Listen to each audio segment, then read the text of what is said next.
Good morning, good folks. Listen, sometimes we don't have reassurance to give other people when they are going through because we feel the same way.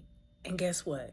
That is reassurance in and of itself because that's you being real, authentic, and that's what people need. They don't need false confidence, they don't need platitudes, they need real.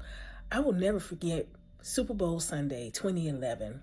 I came to pick up my daughter, who was then a toddler, from my mother's house, and I found her face down, unconscious. Come to find out, she had a brain bleed and needed emergency surgery. I'm sitting there in the hospital, and I had to tell my sister, who at the time was deployed, and I went back and forth about whether I should say anything at all because here she is under hazardous conditions already, and I'm telling her, hey, mom has to have this surgery and it's serious. But I was just like, but if I don't tell her, then things will never be the same between us because I didn't even give her an opportunity to say, hey, let me see if I can get on a plane, right?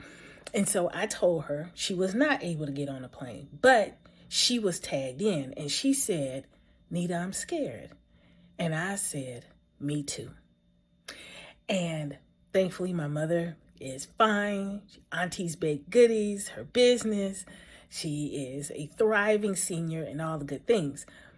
But I will never forget the lesson, the many lessons of that. But this one in particular is that people don't need you to tell them everything's going to be okay when you don't know that. They don't need you to tell them it's going to all be all right. It is eventually, but in this moment, it's not all right. What they need to know is that you're in there with them. You're in it with them. And that's all they need.